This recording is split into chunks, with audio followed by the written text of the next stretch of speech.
make a mould of this little metal piece, and I've pushed some plasticine down onto my bench, and that can just sit in the bottom. And the reason I sit it into some plasticine is I want that piece just to stick in place, and I don't want it to float in my silicone. I've cut the bottom of a cup, so I've got plenty of space around the outside, and then I just take some plasticine and I make sure that that cup is sealed all around the edges.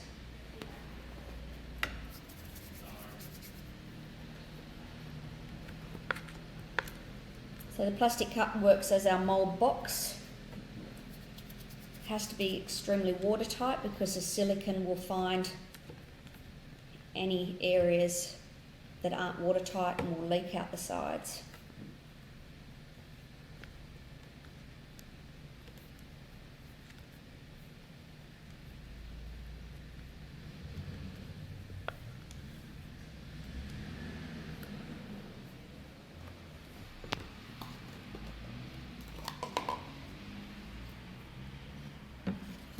So Pinkysil part A and part B, that's what we need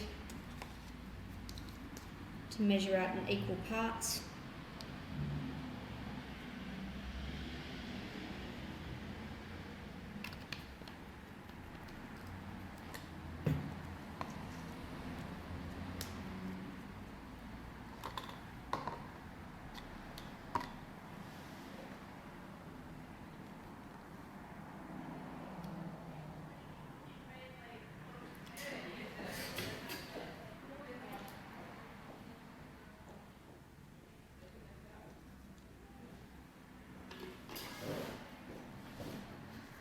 And then pour them into one mixing cup, or just add one into the other.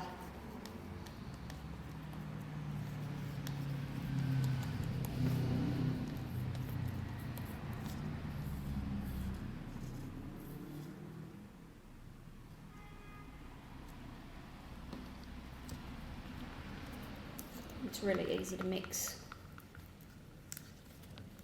One part's pink, one part's white, so as long as there's no streaks,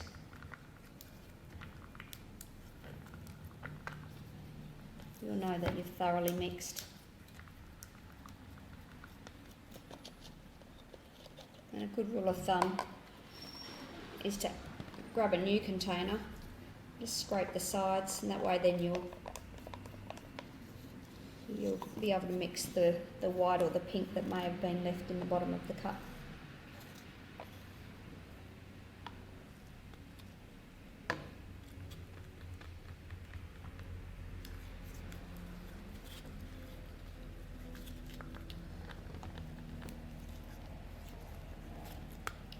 I've got 5 minutes working time with Pinkysil, so there's plenty of time to get it really well mixed and into my mould.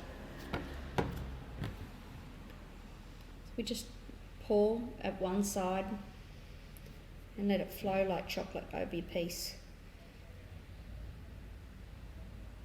And I normally let it cover my piece about a thumb thickness, or about 15 mil.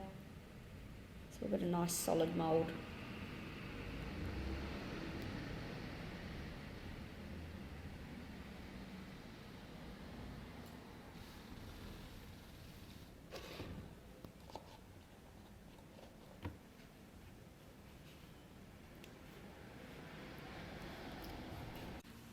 Okay, we've left it about 30 minutes or so, and the mould is set. We can feel that it's set. We'll just remove the clay.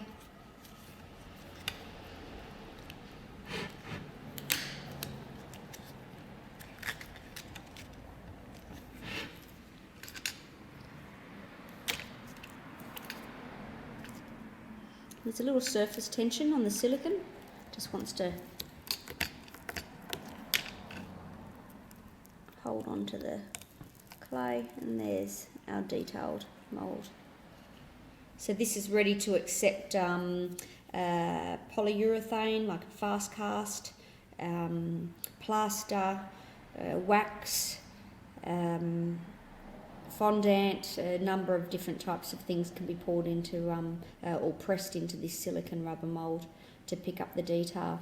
And then because the original piece was nice and glossy, the pieces that get cast out of this particular mould will be glossy as well.